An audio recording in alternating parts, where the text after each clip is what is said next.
Hey guys, welcome to Massive Iron Live, the longest running lifting podcast, live lifting podcast in the history of the universe. That is my claim, and I am going to stick to it. How you guys doing? I hope you had an absolutely wonderful week. The Massive Iron podcast is here to answer your questions. So if you have any questions on lifting, nutrition, anything, you saw some wacky video on YouTube, or any topic that just comes to mind, please post it up. Today we are going to, I have a topic of the day, and we're going to talk about why there are so many sheep in fitness and nutrition. I know that sounds like a negative topic, and it is not meant, this topic is not meant on my part to be demeaning or critical. We are just going to explore a little bit of psychology, which is not my specialty, but we have something, I believe that was called the Asch experiment, which I'm going to discuss, and why people tend to follow advice or the crowd even when they are wrong. So before we get into that, just a reminder, a couple of things logistically. If your questions do not go through, try shortening them. Sometimes if they are too long, they don't go through the system. You can sometimes put in words that YouTube does not like, filters them for whatever reason, might not make sense. So if your comment does not go through, try rewording things. And beyond that, if you are late to Massive Iron Live, please check out my Instagram. You can always message me, DM me at any time. I answer every question, no exceptions, at Ben the Barman. You can also email me using this, benthebarman@gmail.com. So if you want to reach out, I'm always available. No questions asked. So how are you guys doing? How's your training going? I'm on a really good roll right now. With my training, with my running, with jiu-jitsu. This week I just had my 20th jiu-jitsu class. Things are going pretty good. I'm learning more and more on how to manage recovery from jiu-jitsu and be able to lift 4 to 5 days a week. I'm also trying to run 2 to 3 days a week. For right now, I'm up to an hour and 15 minutes each run. So I'm doing jiu-jitsu 1 to 2 to 3 times a week, depending on the week. I'm running generally about 2 to 3 times a week, and I'm lifting about 4 to 5 times a week in a really good place. Still doing a cut, obviously, through Thanksgiving. You know, I'm not going to restrict myself. My wife made Thanksgiving dinner, and there's no way I was going to restrict myself. So I've almost recovered from that. How are you guys doing? Before I get into things, I just want to really quick, let me see if I can find it. Really quick, my website is superlivingtoday.com. I have my Black Friday specials up, but I'm keeping them up through the end of the year. So I just want to make you guys aware, a quick commercial. I have custom workouts, which are only $29 through the end of the year. You can go over here, search custom. If you go to the services, you can find a custom workout. I will be finishing up all the custom workout orders this weekend that were placed during this week. I appreciate your patience. Normally, I would have them done, but on Tuesday, and I'm going to get into my story of the week. I'm not going to give it away now, but on Tuesday, I had a little bit of an event which set me back slightly, not trying to make excuses, but I'll explain that if anybody wants the story of the week. Also, for the Black Friday, you can go over to my website in the search button and search Black or 2025, and you're going to get all of the Black Friday deals. I have discounted phone consultations. Let me just pull it up really quickly, and then we'll get into things. So just bear with me, friends. And I want to show this to you, and we will get over the commercial. So let me get an overlay. If you go to my website, where is it? There it is. All right. This is my website, superlivingtoday.com. And you search Black Friday. Okay, you can find at the bottom Black Friday deals if you just search Black Friday. Just want to mention this quickly. Custom workouts only $29.99. This is not cookie cutter stuff. This is completely built off your exercise preferences, split preferences, etc. All of the 4 massive iron flags are available for only $24.99. This stuff ships out very, very quickly from the United States, and I believe from London as well. So if you're over there, over the pond, it'll get to you very, very quickly if you'd like a massive iron flag. The massive iron tee is only $9.99. That's actually below my cost. Each book in the Omnibus series, and this is a wealth of information, is only $9.99. If you want a drawstring bag, that's below my cost, only $19.99. These gym bags, the massive iron gym bag, I use this. You can see it on my Instagram. Absolutely love it. It's huge. It's durable. This is below my cost. This is one of the best gym bags, if not the best gym bag I've ever had. I'm not trying to be an apparel company or a gym bag company. All this stuff, t-shirts, gym bags, I'm selling below my cost for a couple of bucks during Black Friday. I'm not trying to make money off it, but if you want to support Massive Iron, you want some swag or some gym bags, that's what you get. Phone consultation, we set it about an hour, but I never limit anybody. So if you want to talk and go over some things, only $69.99. Year of Coaching Special. A lot of people take advantage of this. I coach for a living, and it is what I do full time. I have a lot of people take advantage of this. The average person I have had on coaching has been on for 2 to 3 years. And I appreciate each and every one of you. So this is a way to say thanks to those that stay on long-term. And I also added this for those of you that want to do the 2-year commitment. So head over there. All right. So that is it. Enough commercials. Let's get into things. What split are you using? What program are you using? What do you got going on? I also want to hear your big goals for 2025. Don't hesitate to share them in the comments, because sometimes if you share something like that, it will inspire somebody else to maybe take a step forward. Now, a reminder, I have a Discord server, and I want each of you to consider joining us. I'm going to see if I can paste the link in here to make the link clickable. Hold on. So if not, that is the Discord link.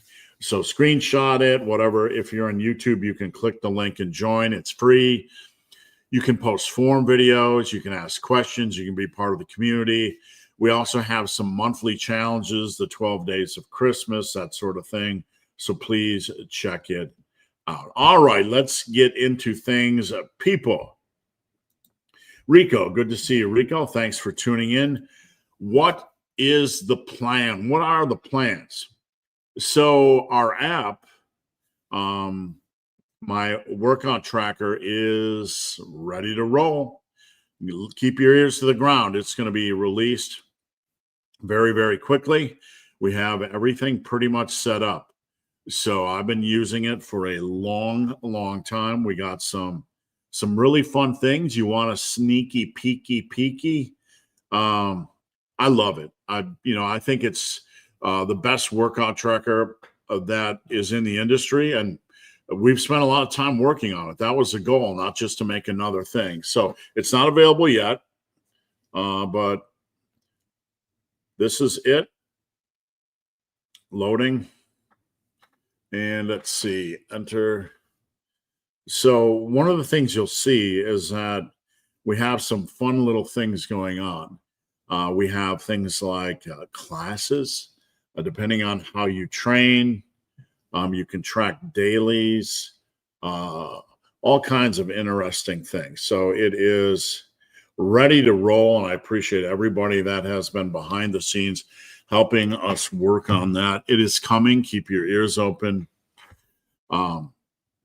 So that will be available soon, very, very soon.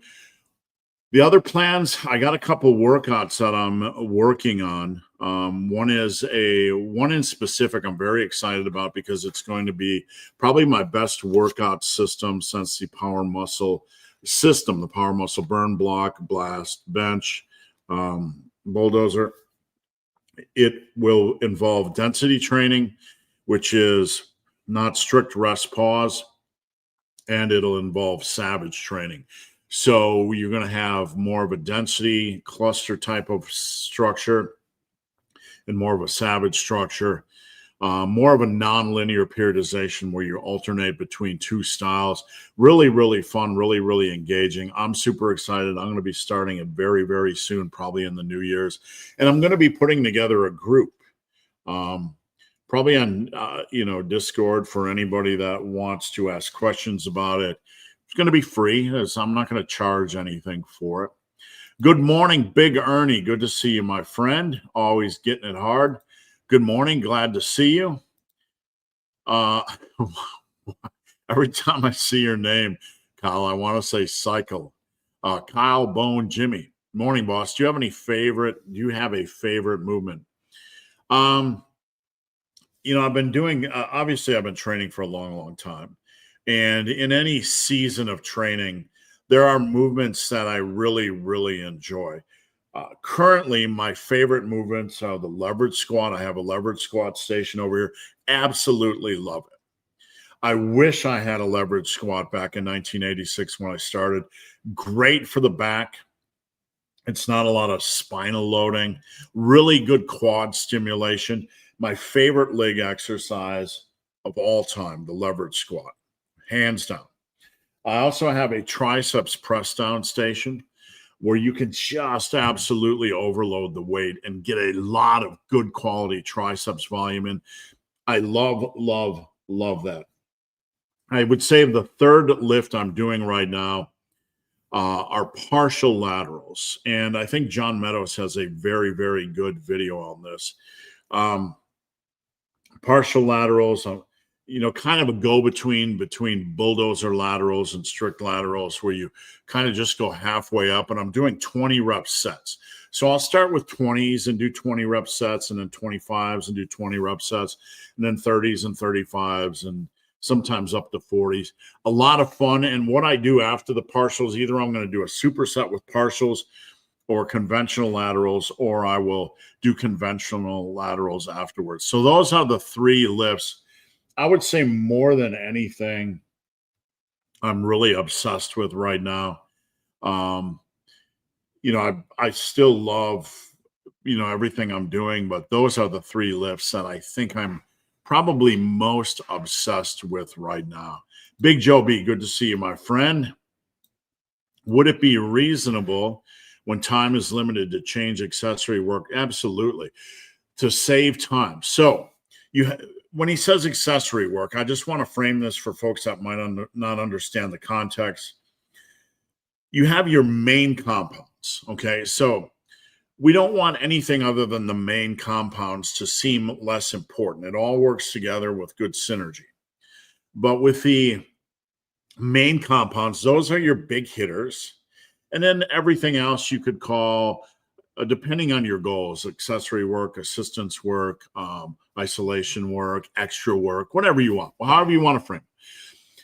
But when we go into the gym, when I go into the gym and I have limited time, I really want to dedicate, I want to get in my big hitters, like bench press.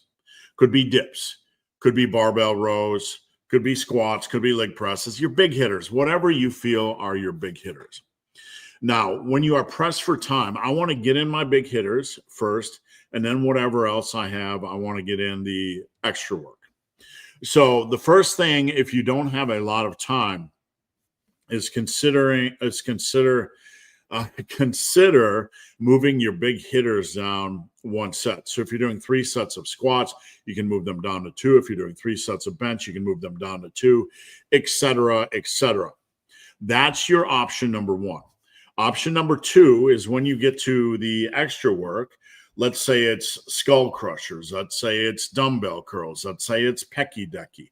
Whatever you have going on, these are not less important lifts, but they're more forgiving lifts.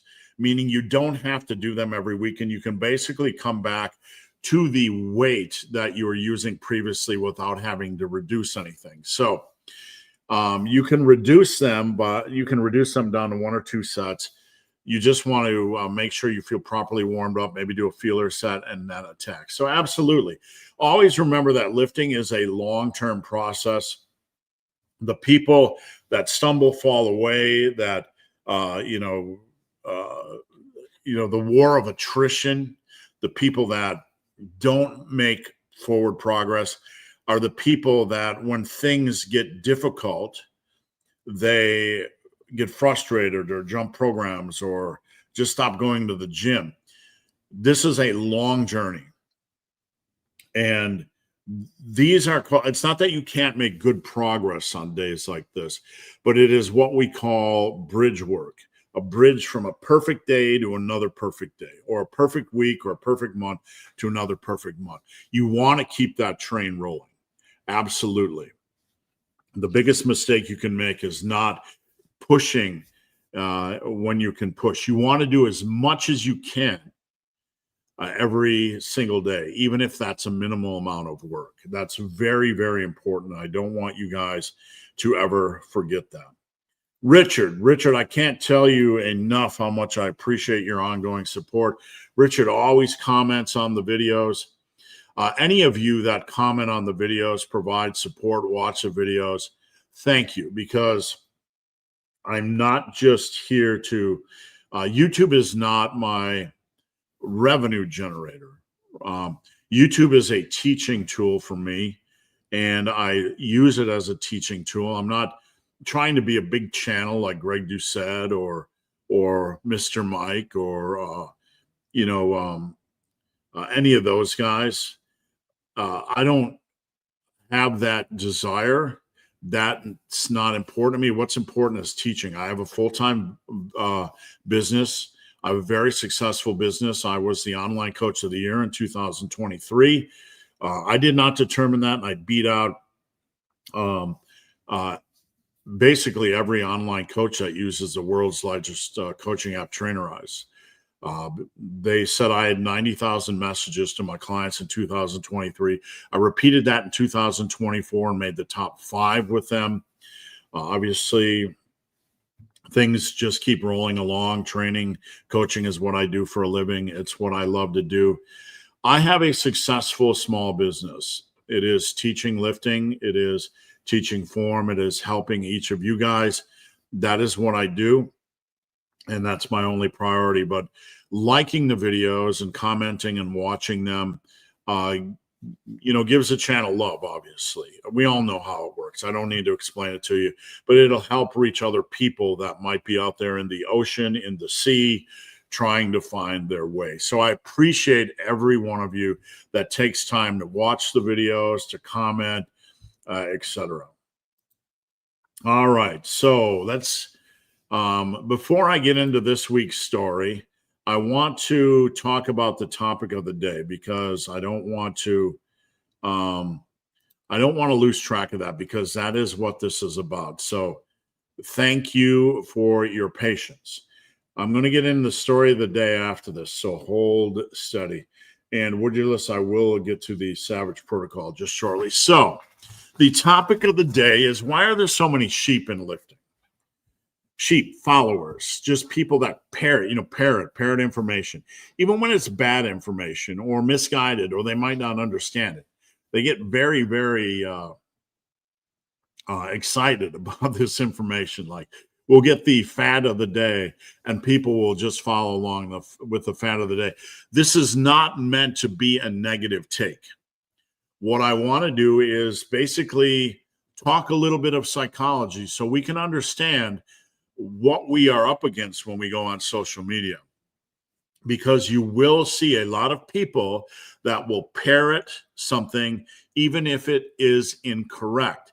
And people often ask me, why does so many people talk about this when we know it is not the truth?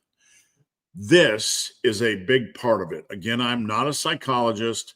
I do not play one on TV, but I think this is an important starting point for the conversation. something I always remember and something I want you guys to put in your toolbox. So, Solomon Asch, ASCH, the Solomon Asch conformity experiment around 1951. If any of these facts are incorrect, let me know. So here's what they did, and this is going to be very, very enlightening. You had a group of researchers that were comparing lines. They were having people sit down and compare lines, okay? In each trial, a participant sat with a group of people who were actually working with the experimenters. So you had somebody like me conducting the study, and maybe in front of me, you had 10 people that were comparing lines on one piece of paper to another or whatever. 9 out of the 10 or something like that were working with the people in the study. But the one that wasn't working with the person in the study did not know the other people were planted there. So the other people, the 9 out of 10 or whatever it was, were going to give the wrong answer. And we were going to see how the person not associated with the study would react. So the person not associated with the study had no clue that the other people being interviewed were plants. That person not associated with the study thought everybody else was giving an honest answer. So everyone else gave the same deliberately wrong answer about which line comparison matched a target line. So there was a line in the experiment that was a certain distance. And just for the sake of discussion, let's say it was 6 inches. I don't know specifically. So the people with the study that were pretending that they weren't with the study would look at paper A and paper B, and A and B might be the same length line. Okay. But on the comparison, they were giving the wrong answer, saying the longer line was the same length, like the 9-inch line was the same length as the 6-inch line. So the people that were planted in the study were giving the wrong answer. So when it came to the naive person or participant that wasn't with the study, and he was last, he, she, whatever, 32% of the time, roughly, that person would align with the group that gave the wrong answer, the obvious wrong answer. So the key findings: across clinical trials, participants gave the wrong conformist answer in about 32% of the trials. So you have two comparisons that were blatantly, patently incorrect. You could tell the 6-inch line was not the same length as the 9-inch line or whatever it was. Just very distinct difference. But the last person, 32% of the time, would go with the group that was lying because he was trying to be conformist or whatever psychological thing you want to read into it. At least 75% of the participants conformed at least once.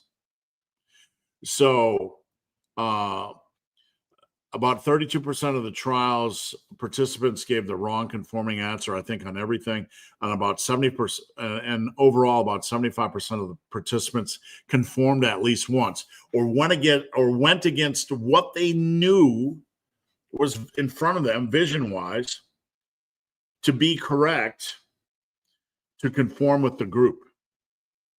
Conformity increased with unanimous majority size, but leveled off after a few Confederates. So basically, Confederates are people working with the study group. So whether you had 2 or whether you had 7 or whether you had 10 people that were giving the wrong answers, it says conformity increased with unanimous majority size, but leveled off after a few Confederates.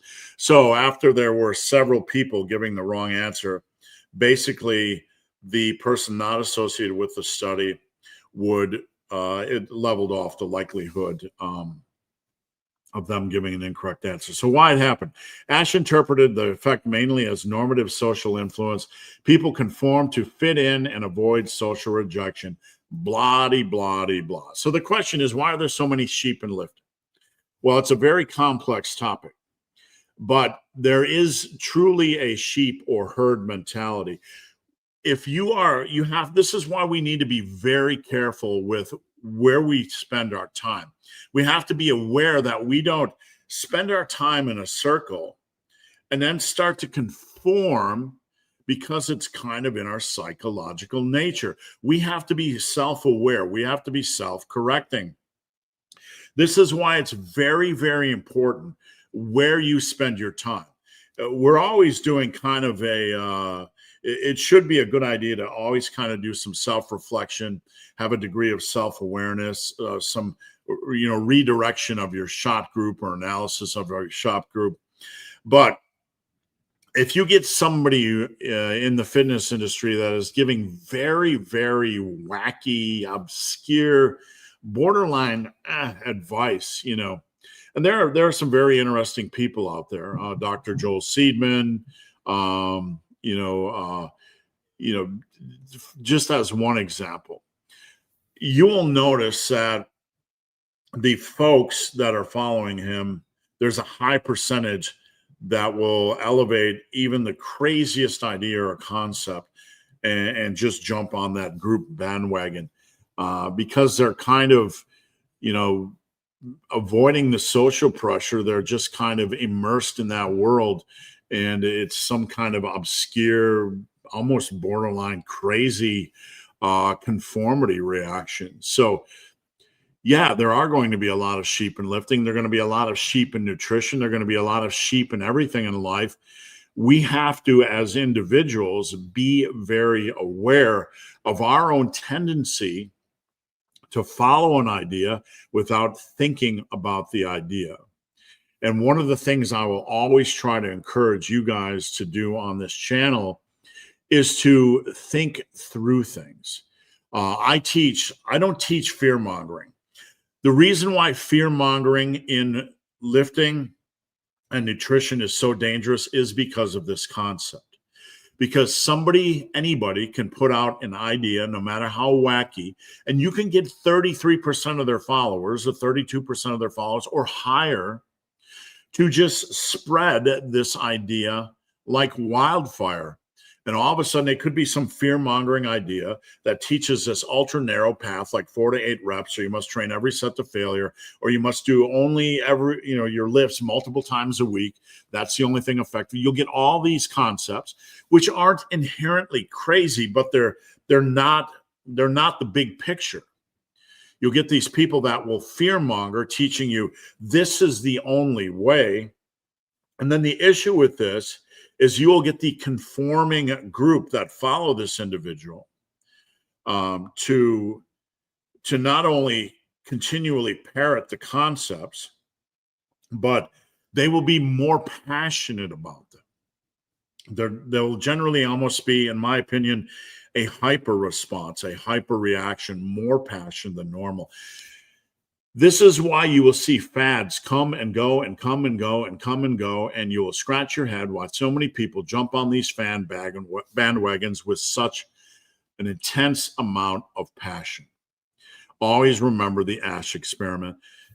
I will say, one of the things I strive very hard to do on this channel is to teach the broad path, not to teach a specific method. I do this for your benefit and for my benefit.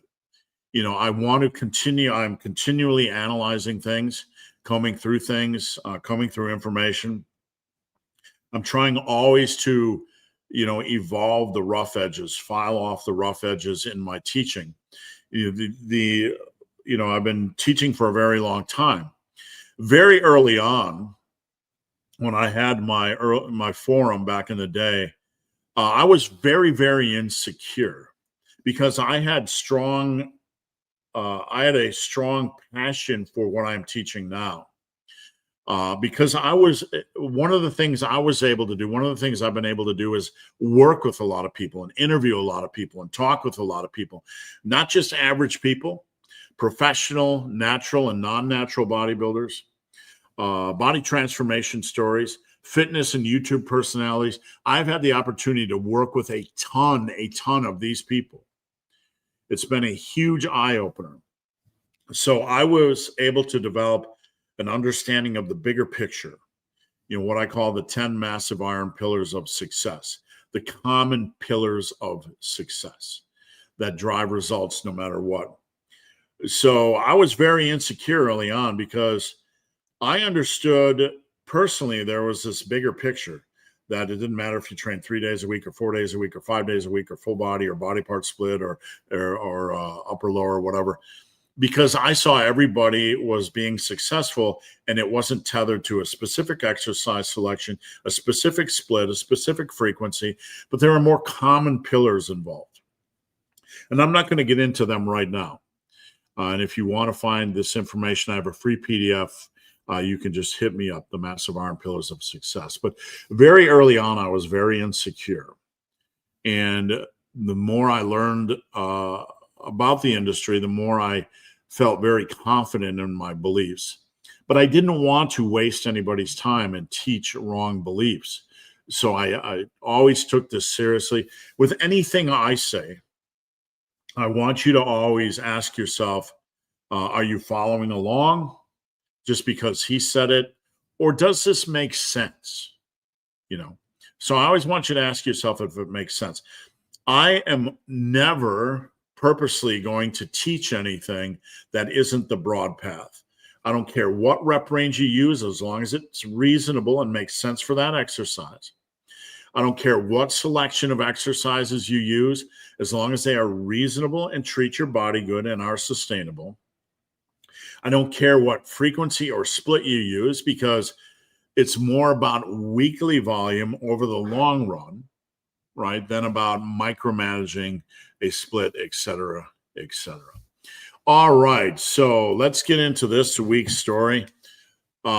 Today I am drinking a sparkling ice Starburst fruit punch, 0 sugar with vitamins and antioxidants.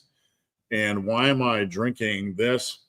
I took a caffeine tablet this morning, and these were on sale at Ollie's for super cheap. And it's not bad. It has like 5 calories. So, can you tell this week's story, please? The Reinventing the Wheel edition. Also, what training fad have you found to be the most illogical? So I'm going to tell the story of the week. And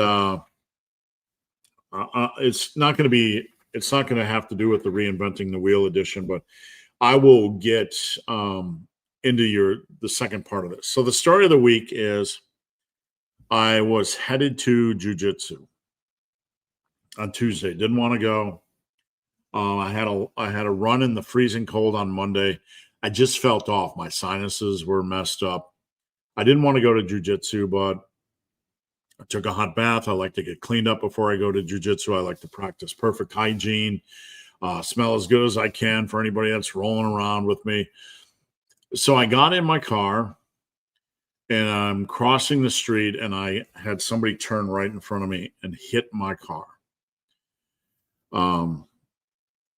So I managed to get to jiu-jitsu, and it ran a little bit long, so I got in a good session, thankfully.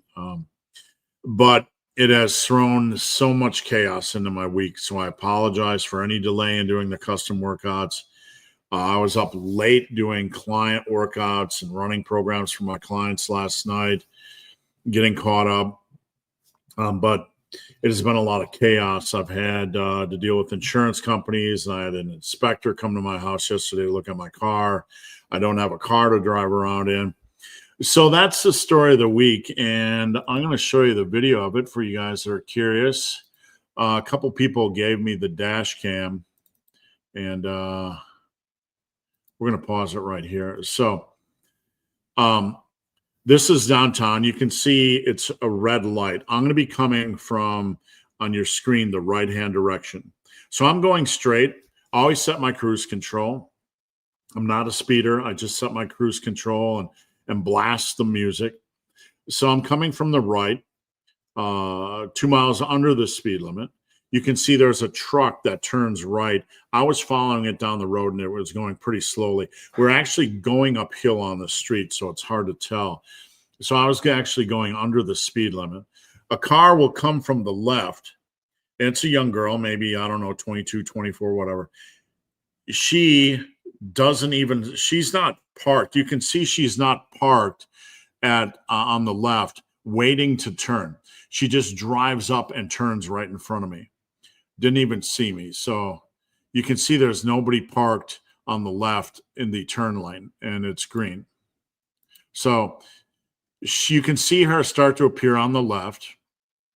And on the right, you can see the truck that I was following that was going way under the speed limit. It peeled off into the right lane. Okay. Now you can see my light starting to appear on the right. She is right there in the turn lane on the left.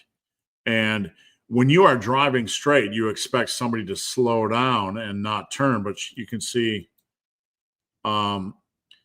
she's still not fully committed to that turn. But right here, that's me on the right in the black Dodge.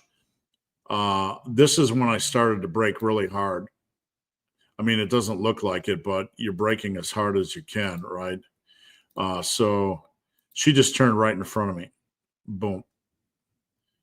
And immediately when you notice it, you try to brake as hard as you can. It doesn't look like I'm trying to brake, but, you don't expect somebody to turn in front of you. So thankfully, my airbag didn't deploy.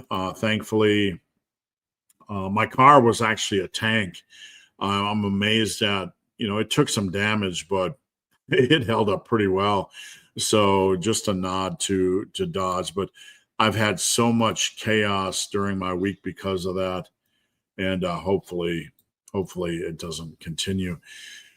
The Reinventing the Wheel edition. So what training fad have you found to be the most illogical? It's so difficult. Illogical. I think the biggest picture for me is when it comes to illogical training styles is anybody that teaches a narrow path in any way, shape, or form. That's the big one for me. That's the triggering thing for me. When I go on YouTube, when I go on Instagram, and somebody is teaching a narrow path. You can only do a certain rep range. You can't do an exercise because of the fatigue. You can't do a certain split. Bench press isn't the best chest exercise. I hate this sort of stuff. Hate's a strong word, but I do hate it.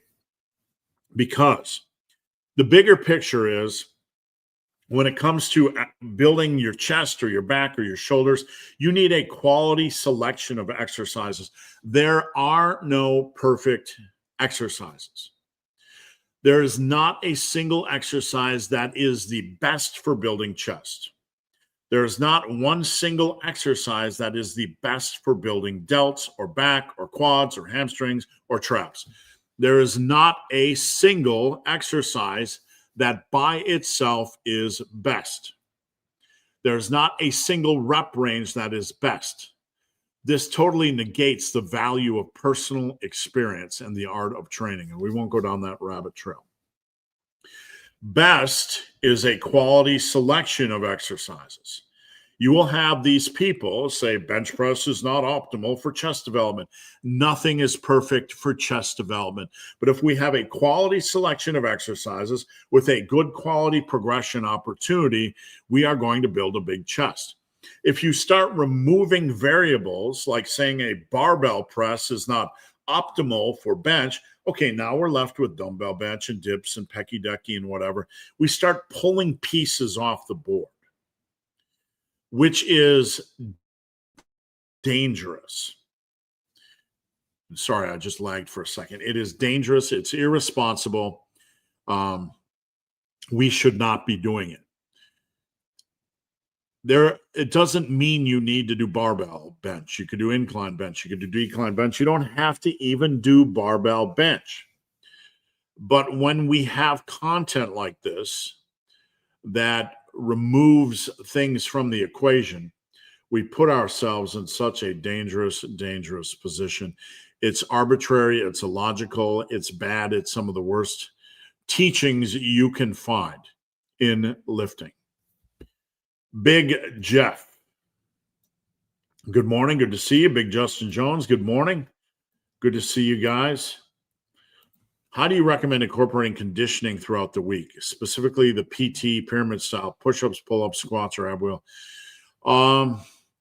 I mean, there's so much flexibility in how you can incorporate any of this, really. So if you want to get up in the morning, you have your resistance training, which is the specific goal of resistance training is to get you bigger and stronger, depending on your goals, on that slider scale. Do I want to get more strong? Do I want to get more big? What are my goals? They work hand in hand, obviously, but resistance training exists to make us bigger and stronger, right? Then you have calisthenics and conditioning work outside of cardio, that's just for overall mobility and body conditioning and body weight, push-ups, pull-ups, ab wheel, just anything from burpees to pause jump squats to jumping rope, or kettlebell swings, whatever. You can do that first thing in the morning as long as it's spaced at a nice distance before your workout so you can recover. You can do it immediately after a workout. You can do it on off days. It doesn't really matter. There's no rules at all other than to have fun, to listen to your body, and to adapt. So I wish there was more I could tell you, Richard, but that is the honest truth. Let me get a drink. What role do you see Jefferson Curls and Zercher's work do in a program? Well, I have done Zercher's over the years. I believe the most I ever tried was 415, maybe 455. I don't specifically remember. I did spend several years messing with the Zerchers. If you're not familiar with what a Zercher is or a Jefferson curl, give them a good search on YouTube. You'll find a lot of videos. So when we are looking at programming, we have to look at our posterior lifts almost first. What are posterior heavy lifts? Squats, deadlift, things like stiff leg deadlift, Romanian deadlift, good mornings, things that hit the lower back very, very hard and the posterior chain very hard. So we have to ask ourselves, what are the main posterior lifts do I want to focus on? Deadlifts, squats, Romanians, good mornings, etc. That has to be question number one. Question number two is, if I want to play around with Jefferson curls and Zercher work, how does that fit in with all this stuff? Because for most of us, and this is going to be general advice, but we have to be reasonable. So for most of us, if we want to add in a Zercher or try a Zercher or try a Jefferson curl, but we're also doing deadlifts and Romanian deadlifts and squats, we have a lot of posterior heavy punishing work. So we have to ask ourselves, how do I want to approach this without simply overloading my program with a lot of posterior heavy work and keeping a reasonably balanced program? What I would suggest is when you want to insert a posterior lift, first, you want to see if it's something you can alternate every other week. So maybe you want to do deadlifts one week and Zerchers the next. That's perfectly okay. One of the things I've taught over the years is pulling from the floor on deadlifts every other week is perfectly fine, and in many cases might even be more beneficial. But there's no harm in doing A-B variations that hit the same type of movement pattern. I mean, a Zercher isn't a deadlift, but it's going to benefit your deadlift. So you could do that every other week. Squats, I want you to always do every week. I find on squats, when I'm not doing them every week, I kind of disconnect with my form. I feel personally that when I get more than 8 or 9 days away from a squat, my little connective tissue and all the small little areas, the adductors, the abductors, all little stuff, tends to not like it. So I want you to squat every week.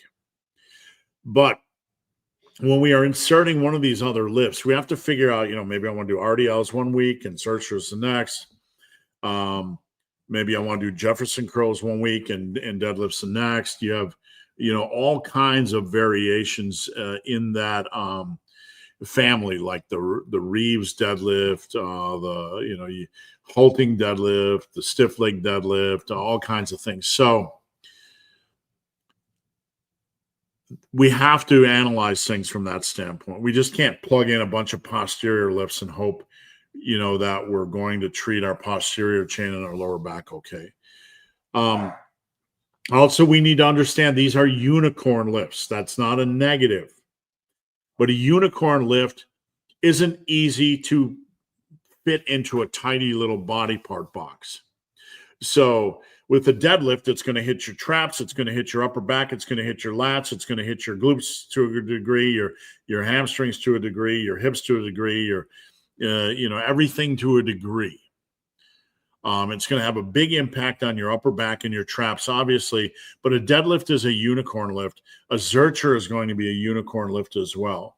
It's going to hit your legs, it's going to hit your mid and lower back, it's going to just hit a lot of things.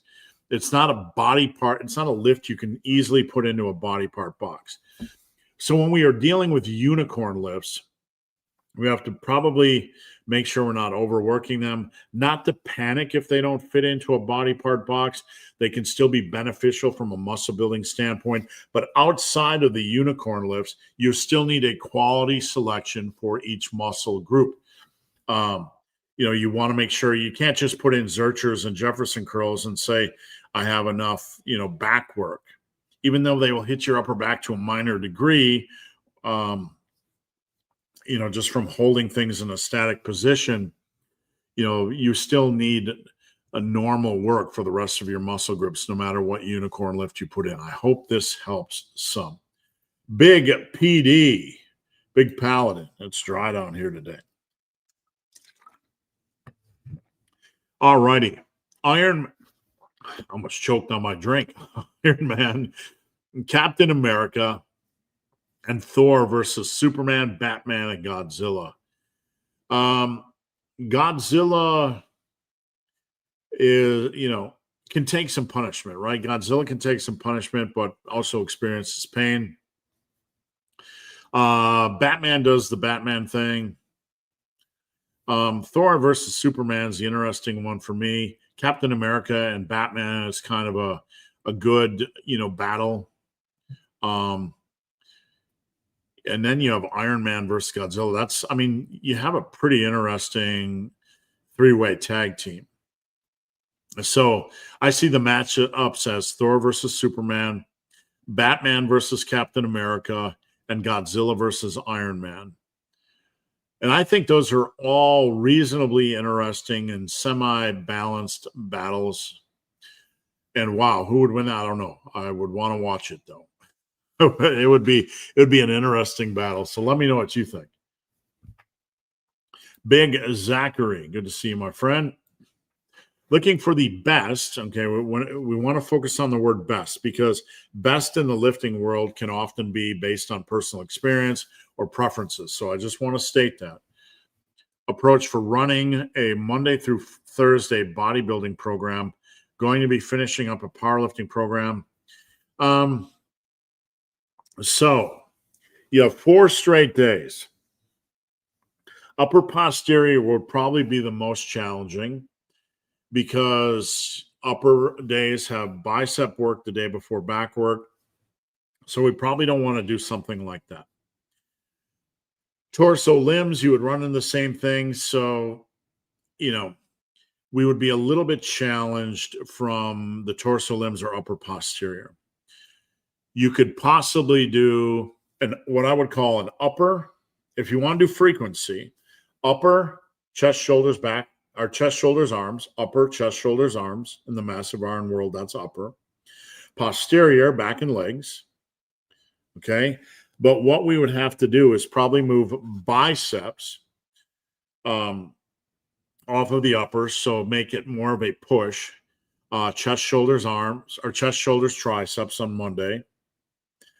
And on Tuesday, we're going to do a posterior. We're going to do legs and back and maybe work in some biceps. We might have to remove a leg exercise, might have to remove a back exercise. But if you do, I would remove something lighter like leg extensions or lat pull downs. And then on the third day, you could do what I would call full body. So upper, posterior, full body. So on the full body, you just worked out legs on the previous day. And you worked out biceps. So, you can maybe push biceps off till Thursday and Friday if you want to. That'd be perfectly fine. So if you just want to do legs and back on Wednesday or on Tuesday, you could. And then on Thursday, so we have upper posterior. Now we're moved on to full body. Upper posterior, full body junk. Upper posterior, full body junk. So around our full body day, you could put in some like lat pull downs. You could put in leg extensions, leg curls from your posterior day. Then you could put in like dumbbell bench and dumbbell overhead. So you could put in more upper pressing work. And then on your junk day, you could do whatever you want. Arm work. You could do rear delts, abs, calves, things you couldn't fit in, and even more arm work. So upper day with chest, shoulders, triceps, a posterior day with back and legs, and biceps we probably have to push to Thursday and Friday. It's a smaller muscle group, so once a week isn't going to be any big deal, and we could hit it on back-to-back days. That would be fine. But so you have upper posterior, then you go to your full body. You can do a couple, some smaller intense stuff like side lateral raises or machine chest or shoulder press, lat pull downs, leg extensions, leg curls, whatever you want to squeeze in on that full body day. And then on junk day, you could really fill in the gaps. Maybe you want to do another bench session with close grip. Maybe you want to do barbell curls. Maybe you want to do more tricep work, rear delt work, calf work, ab work. That would be a good approach. One thing you could do is a body part split.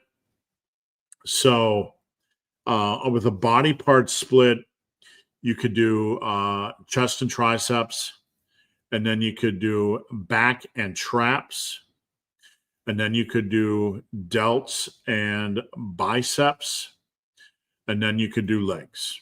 So that's another good choice. So those would be my two big choices. Let me know if you need more information. And if any of you guys want a custom workout based on either of these splits, hit me up there. Only $29.99. Go over to superlivingtoday.com, search custom. All righty, where were we? Is it normal to feel hungry on a lean bulk? So normal is relative, but I was thinking about this because I saw this question before we hopped on. And when you start to eat more frequently, one of the things that can occur is that you're pushing that insulin button more often, right? There's something you see in coaching, like the more frequently somebody eats, almost the more hungry they get.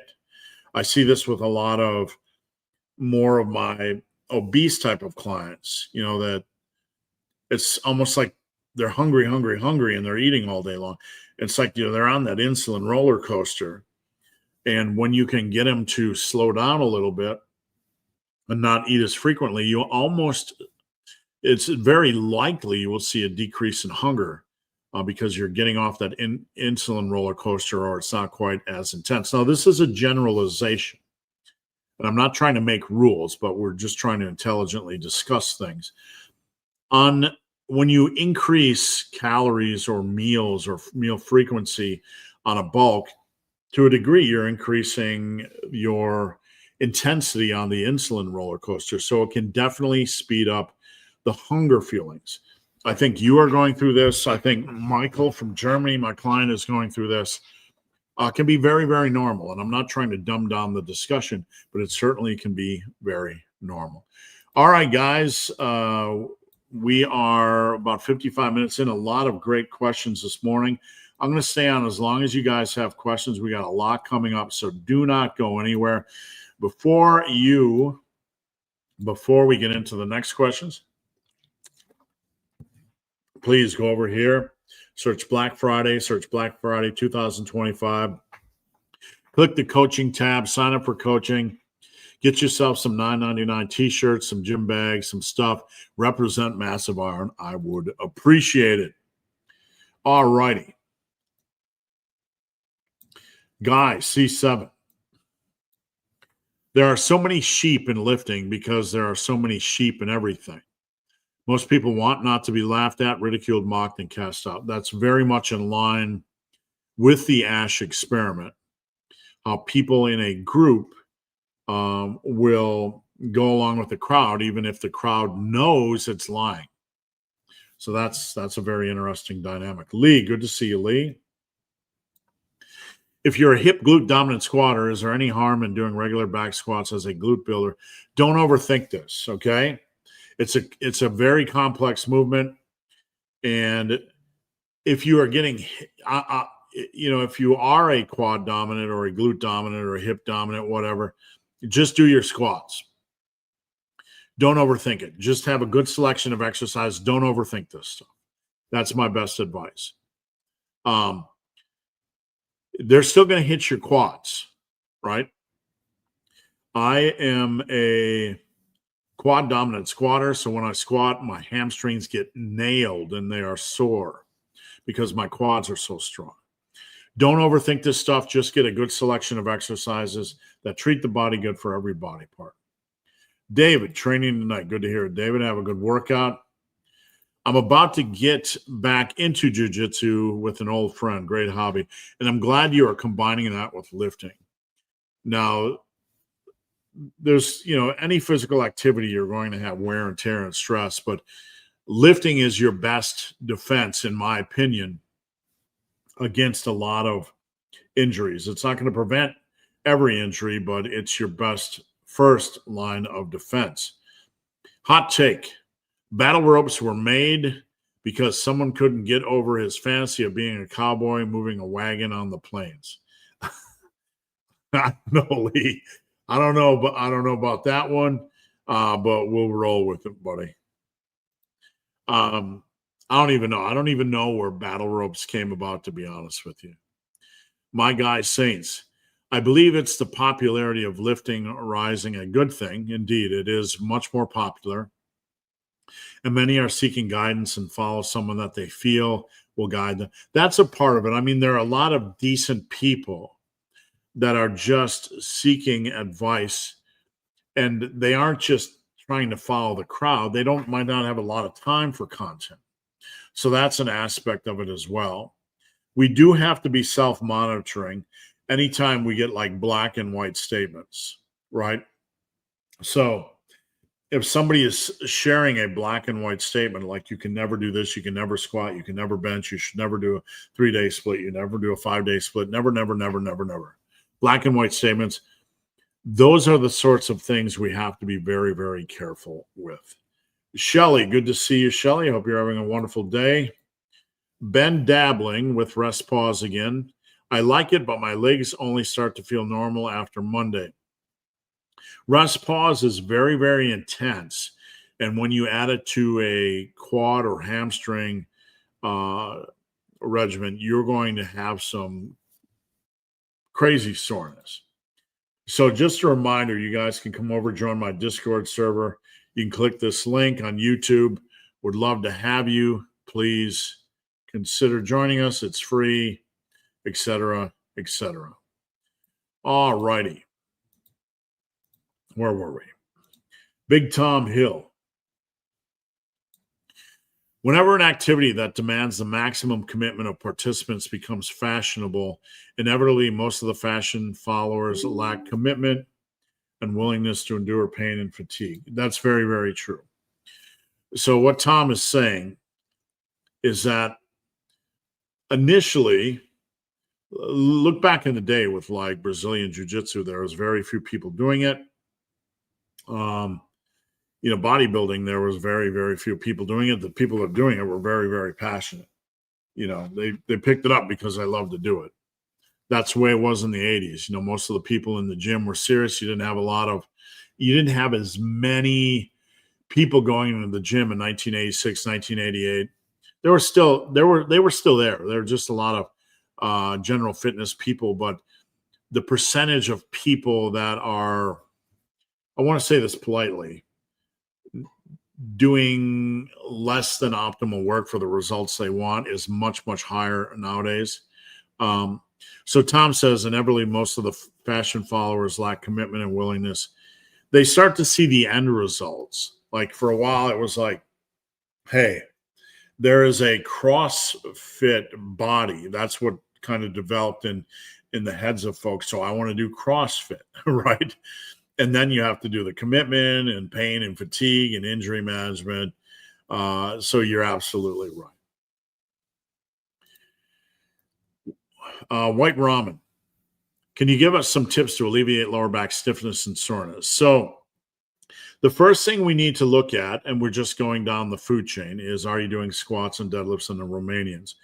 If you are, then you need to have your form checked by someone like me that understands form. There are many coaches out there that are not specialists in form, even though they will try to be specialists in form.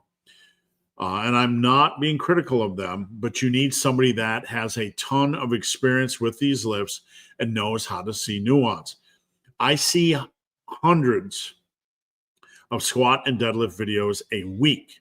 I see into the matrix. I'm happy to look at your squat and deadlifts and RDLs for free. You can send me a video at any time, DM on Instagram or on Team Massive Discord. So that's the first thing you want to do. Is my squat and deadlift form locked in? Okay. If it is, there's a good chance for the first couple of years that you will pick up lower back stress, even if you have good form, because there are a lot of big muscle groups involved with the deadlift and squat, the back and the quads and all, the hips and the glutes. And the lower back is generally the smaller muscle group in that equation. So as you are getting stronger on these lifts, your lower back's going to take a beating. So one of the things you can do if your form is good is temporarily reduce the overall volume on your squats and deadlifts and allow your lower back a little bit of relief, a reduction in intensity and stress while you allow your lower back to strengthen. This is part of the patience equation. You might have to dial down your progressive overload intensity a little bit while you allow your lower back to get up to speed. I'm not telling you to train weak, but these are all things we need to look at. From there, if you are doing squats or deadlifts, you might want to consider alternating your deadlifts every other week with something like a power shrug or a trap bar high handle deadlift to relieve some of the stress off your lower back. And if things are really bad, you might need to temporarily take a break from squats and deadlifts. Now, if you're not doing squats and deadlifts, we have a whole bigger puzzle to unravel. And that would generally mean your lower back is very, very, very weak. And anything bothering it, we probably need to remove for a while and maybe start doing some back extensions to a very mild degree until we can get it up to speed. Nolan. Good morning, Team Massive. Can you talk about some strategies to help with aggressive cutting? So aggressive cutting is we want to get the fat off as quickly as we can while being sustainable or reasonable. We want to get in, we want to get the cut over, we want to deal with the pain. Number one, you got to understand it's going to suck. You have to embrace the suck. It's going to suck. When I'm hungry right now. Yesterday, all I was hungry. I just wanted to eat. I complained to my wife. My wife messaged me at 10 o'clock. She wasn't home yet. I said, I want ice cream. She said, I'm not going to enable you. And I didn't. I had a Greek yogurt. I sucked it up. Number one, you have to be ready for war. You have to know the war you're getting in, and you have to look in the mirror. And when you feel hungry, and that was me all yesterday, a big boo-boo baby, just wear it like a badge of honor. This is the game I'm playing. I'm not going to die. Suck it up. I'm not saying that to you, Nolan, but that's what we have to say to ourselves. We have to be aware of the game we're engaging in. We have to go to war. So, number two, We have to look at our free time. When we have downtime, free time, watching TV, whatever, we tend to want to eat more, thinking about food more. So stay as active. This doesn't mean running, swimming, whatever. Play video games, do a hobby, model trains. I don't care what you do. I don't know what your thing is. Do something to pass the time. Do a crossword puzzle. Write a book. Do something that you're not thinking about food as much. That'll help. Number 3, create a structure, and a structure that works for you. You probably want to reduce the number of calories you eat before 5 o'clock or the evening. I'm not saying you need to do intermittent fasting, but you need to fight as hard as you can earlier in the day to save as much as you can for later in the day, because you're going to wear down.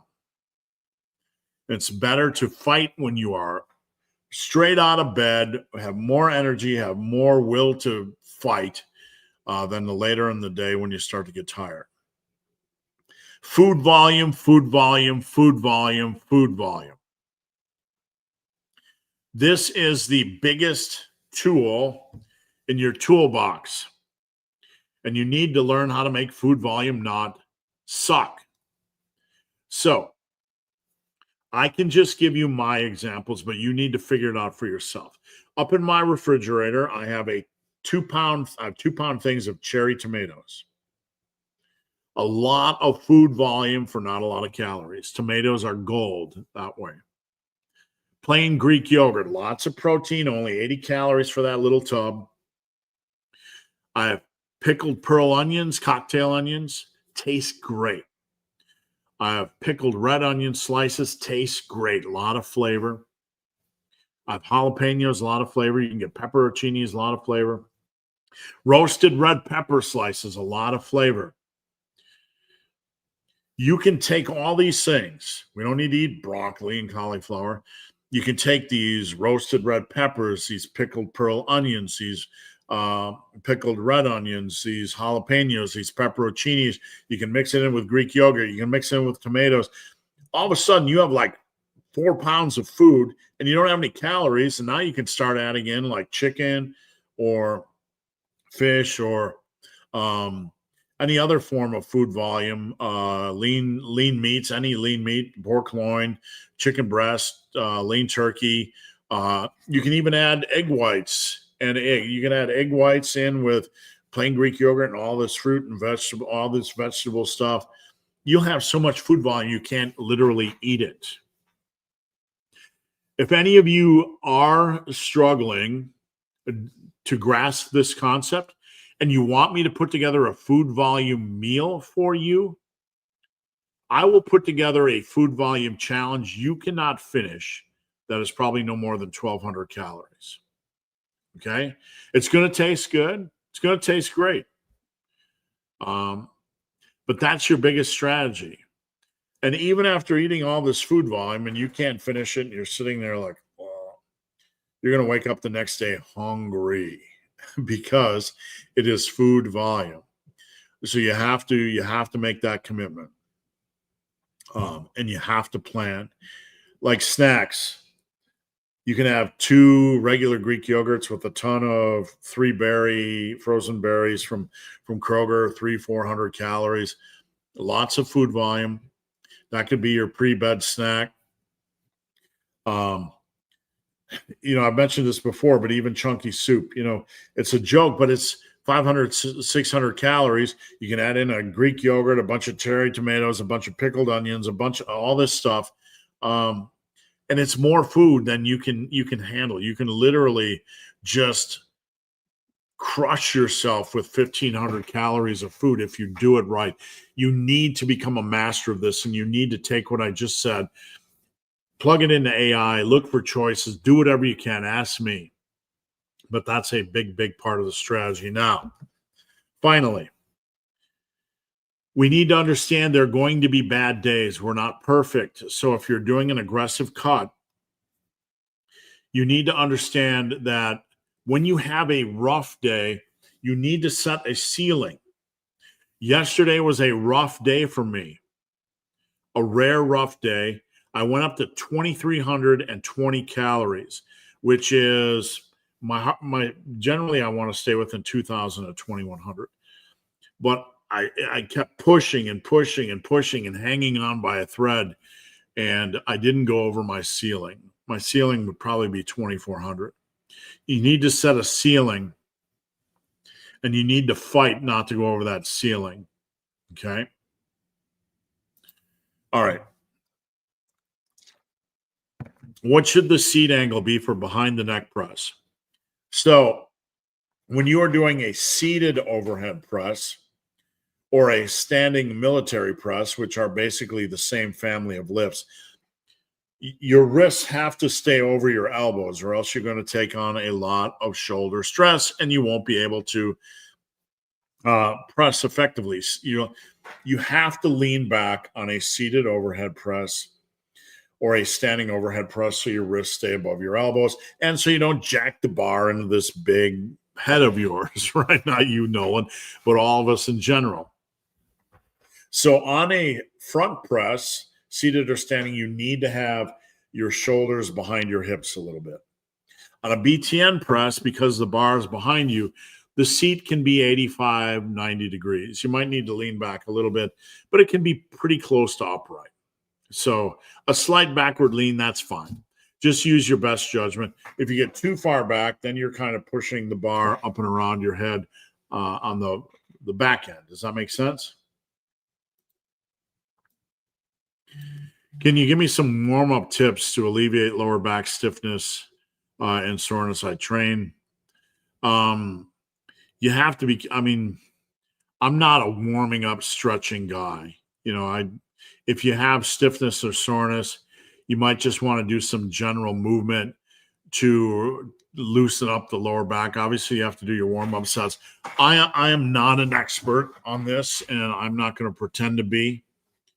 But your best bet, I'm never going to give you advice where I'm not an expert.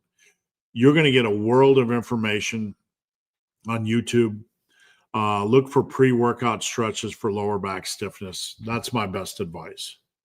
And I'm not trying to be dismissive. I just don't want to give advice on things I don't know about. I know you're not the biggest fan of super. No, that's not true. I'm not a fan of antagonistic supersets. I use a lot of supersets in my training. Doing supersetting chest and biceps, no, I think it's a horrible idea. It's just borderline CrossFit. I'm not a big fan because you're going to do bench press and then you're going to do curls. And then you're going to go back to your bench with bicep fatigue. I'm not being critical, but I think it's lazy programming and one of the worst things you can do in the gym. So, Lee, I love you. Just try not to do that. Starting doing club bell work after chest day. I've started doing club swinging as well, so I hope that treats you guys good. Kensui Fitness, I have no affiliation, but they have a couple of good clubs if anybody is interested. A friend of mine moved to the U.S., and she has an opossum visit her every evening. You'll see some interesting animals in America. I'm not surprised. Squirrels, possums, beavers, badgers. We see a lot of beavers out on the just open areas, even around town. Tom Hill. My goals for 2026: squat up to 350 from 247, bench press up to 300, deadlift up to 425. Really good goals. The squat, not a lot of people get to 315. That's a big jump in the squat, a big jump in the bench. The only thing I'll say, Tom, is set big goals and don't get frustrated if it takes you more than a year. Everybody's going to be a little bit different. What's going on, Big Toby? Good to have you here. Woodulus, good to see you. Greetings to Scotland. Would you please mind explaining the Savage protocol? So, the Savage, you're going to do 2 sets for an exercise using the same weight. That you can use any rep range. Bench press, maybe you want to use 8s or 6s. Lat pull downs, maybe you want to use 10s or 12s. So you're going to use the same weight. The first set's going to kind of be a primer set. The second set's going to be max safe reps. So let's say you're doing 140 on the lat pull downs. You do 140 by 10. And then the second set, you do max reps. And let's say you hit 13. Now, you're not done yet. But on the second set, if you go 2 or more over your primer set number, which is 10, then you would add weight the next time. So when you are done with your second set, you're not done. Thus begins the Savage Protocol. So what you will do is set the weight down, rack it if you're doing a bench, set it down if you're doing curls, whatever. Take 10 deep breaths or wait 15 to 20 seconds, and then return to that exercise and do maximum safe quality reps. Then re-rack and and rest another 10 deep breaths or 15 to 20 seconds and do another maximum safe quality reps set. So you're going to do 2 additional rest pause sets after your final set. The reps you get on these 2 additional sets are bonus reps. They're not going to factor into our progression. They're just extra intensity. The Savage Protocol is optional. So let's say you're doing lat pull downs of 2 sets and your second set is maximum safe quality reps, and you are busy, don't have the energy. You might just do 1 Savage bonus rest pause set, or you could set it aside that day and come back to it the following week. It is icing on the cake, extra intensity, just adds extra value, extra muscle building potency to an exercise. All right. As mentioned, I switched my rep ranges because after hitting 50 kilogram weighted chins, bench, squat, overhead, I'm happy with that. Perfectly fine. Use the rep ranges that work for you. That's what it is all about. I weighed myself this week, and I'm somehow up. That's a big jump for a week. I'm not sure if that occurred during a week. That would be highly unusual. I'm assuming it's the first time you've weighed yourself in a while. Mr. Steve, what is the best, I always want to focus on the word best, way to progress on isolation exercises because the jumps are too big? So you are going to run into many exercises where when you do move up in weight, it feels impossible. So we have to consider what to do on that exercise. So let's say you are doing side lateral raises with 25s, just for example, or 20s, whatever, doesn't matter. Weight is arbitrary. And you move up to 30s, and all of a sudden you're down to like a 6 rep set. You can barely get more than 6 reps. And the thought of moving all of your sets up just doesn't make any sense. Your first line of defense is just to move that first set up. So let's say you're doing 25s on side lateral raises and you have 3 sets of 12 and you move up to 30s and the first set feels impossible to get past 6 reps. Just do the first set at 6 and then keep all the other sets at the lower weight. Take your time. Understand it's might take a very long time to move up in weight. But once you get that first set up to 10 or 12 reps or whatever, then you can push the second set up in weight. And this might take forever. That's okay. That's not a big deal. Understand the battle you are fighting with isolations. Same thing with Pecky Decky. Let's say you're doing 120 and moving up to 130 feels impossible for all 3 sets. Just move the first set up.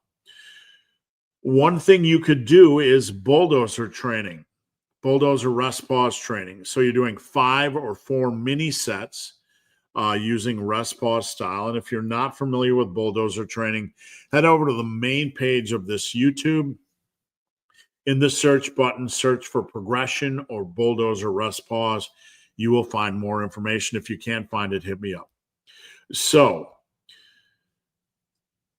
you could add up the total number of reps you get on these 5 mini sets, and you could set a rep goal And when you get a substantial rep goal, say 40 total reps or 35 total reps, you can move up in weight. That is another way to approach things. There are many other ways, but those are two solid ways. Kyle.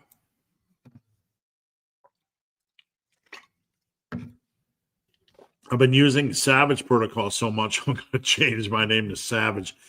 Big Jimmy Savage. That sounds like a good wrestling name. We'll take it.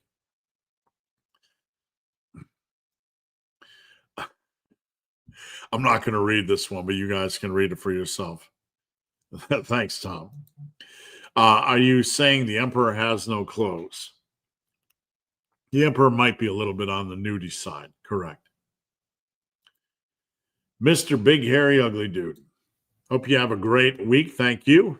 Hope you had a great week. Thank you. Same to you. Have an awesome weekend. Thank you. You as well. In a few years, the Steve Shaw Brazilian Jiu-Jitsu podcast. I don't know about that. I don't know about that. I'm just going to have fun with it. And, the more I do it, the more I would like to compete at least once, not to win anything, but just for the experience. I really, really liked no gi out of the gate, but I'm learning to like gi as well. So I've taken 20 classes, 60% have been in gi, 40% have been no gi. We'll see how things go. Big Lee. All this science-based scamming, Mr. Mike, I'm 100% convinced is all smoke scene to release a song about Jeff Nippon. It could very well be. I would like to hear you work in the Nippert into one of your songs, so keep me updated. Your American road system is making my East Midlands region of England brain want to eat my phone in rage. Good Lord, I thought our city one-way system was messy. I don't know, man. Americans love driving. I don't know where you're driving in. If it's in the middle of a city, good luck. Outside of the city, much enjoyment. A whole different story. Thank you. I appreciate it. Big Lee. Maybe the best exercise and training split was the friends we made along the way. Could be. Definitely a fun part of it. Definitely. Community is a big part of it for me. So that's why I want to encourage everybody to consider joining the Discord community. I have stiff hip flexor and get shaky knees, and I can't get depth in the squat. What would you recommend? The first thing is for me to look at your form. Get a form video from behind. Because if you're struggling with depth on the squat, you need somebody to look at your squat to maybe make sure your knees are aligned with your feet properly to help facilitate a little bit better depth. Do you believe knees shouldn't? No, that's just ancient, archaic nonsense. It was complete nonsense that developed kind of in the squat suit, geared powerlifting early years. It's nonsense. Flush it down the toilet. It doesn't exist. It's always been nonsense, always will be nonsense. It's arbitrary crap. Ignore it, pretend it doesn't exist. Good day, sir. Good to see you, my friend. Steve, and we only got 4 questions left, so last call. Get them in now. How would you go about bringing up lagging glutes and hamstrings? Thinking about doing a specific glute ham day. So the first thing I would ask you is, what does your programming look like? How many days a week are you lifting? If you are doing 5 days, then we have room to add in like a deadlift hamstring glute day that is apart from your back day. So you could have a normal upper posterior, or you could have a body part split, and we could work in a 5th day, which would be like deadlifts, glutes, hamstrings, and some peripheral stuff like that. If you're doing a 4-day split, you could do like an upper posterior rotation over 3 days and maybe have a 4th junk day where you add in some glute and hamstring work. So some way, somehow, we need to figure out how to add in a 4th or 5th day glute day. If you need help with that, let me know. I would need to look at your specific approach. Big Jeffrey, how do incline dumbbell shrugs affect your traps differently than standing dumbbell shrugs. So the trapezius is a big and complex muscle group. It runs from your upper neck down to your upper middle back. And I'm not going to get up and get an image right now, but you guys can search it on the internet. The standing dumbbell shrugs are going to hit more of your upper traps, lower neck, and these big pythons that sit on top of my shoulders to varying degrees. When you do an incline shrug or more of a incline Kelso shrug or anything that's a row where you're pulling your mid traps, mid upper traps are going to get hit naturally. So you're just hitting a different area. I hope that makes sense. But when we talk about hitting the mid to upper traps, we're not necessarily talking about these big pythons up here. Where do you stand when it comes to limb length and exercise selection? The one thing you need to understand is there are no generic rules. Okay, everybody is different. So if we start to make some broad sweeping generalizations, we're just putting ourselves in a bad position. I have long arms, generally longer arms and shorter legs. I tend to be a better deadlifter, but I'm not going to follow some arbitrary rule. The key to all things lifting is what is happening in the gym, what feels good for me, and what do I want to adjust. So you have to go in and just do conventional exercises. Don't use arbitrary rules because they sound good in YouTube videos, but in the real world, we need to go in and learn for ourselves. What feels good for me, not just based on some arbitrary limb length speculation, and what do I like and what do I don't like? What treats my body good and what beats up my body? What do I prefer and what do I not prefer? I don't have trouble with deadlifts or overhead press, but bench and squats I'm terrible at. Benches all shoulders, arms, and lower back, gives up before quads. So on the squat, you probably, number one, you want to make sure somebody is looking at your form video. I'd be happy to take a look to make sure that we align it properly so it is reducing lower back stress. Lower back stress is common, and the biggest factor is squat form that needs a degree of work. Now, on overhead, your overhead bench, it's normal for people when they start the bench to get a lot of front delt stress. That is a rite of passage. That is not abnormal. It's also not abnormal to get hit hard in the triceps. That's not a problem, okay? It's a compound movement. That is a wonderful thing. Let's get the front delt strengthened. Let's get the triceps strengthened. Embrace it because that's what we want. It doesn't mean your chest isn't growing. In fact, it means your chest is pretty strong, but relatively your front delts and triceps are getting hit hard because your chest is able to handle a decent amount of weight. We don't want to overcomplicate this puzzle, but it's nothing to fear and potentially likely is actually a good thing. Does that make sense? All right, guys, before we go, I'm going to hang around for a second. Please head over to my website, superlivingtoday.com, search custom. You get a custom workout for only $29. Please check out the coaching tab if you would like to work with me. I am with, speaking of jiu-jitsu and guys like John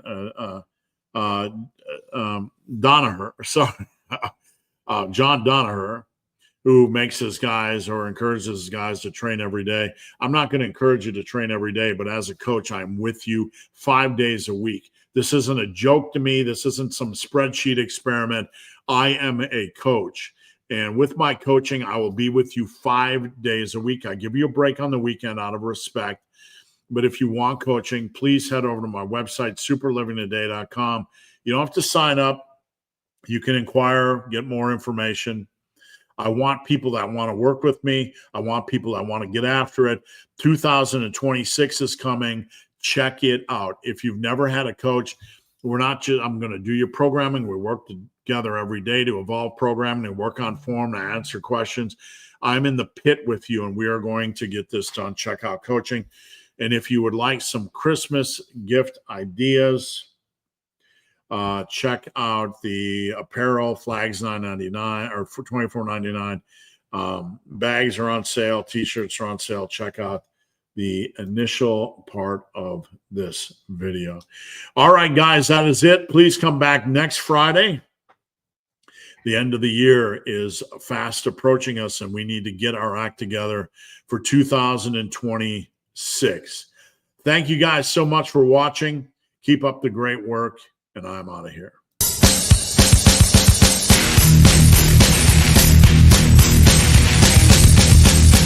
not almost over. It's not almost over. You're not almost there. You're not almost there. You're not almost there.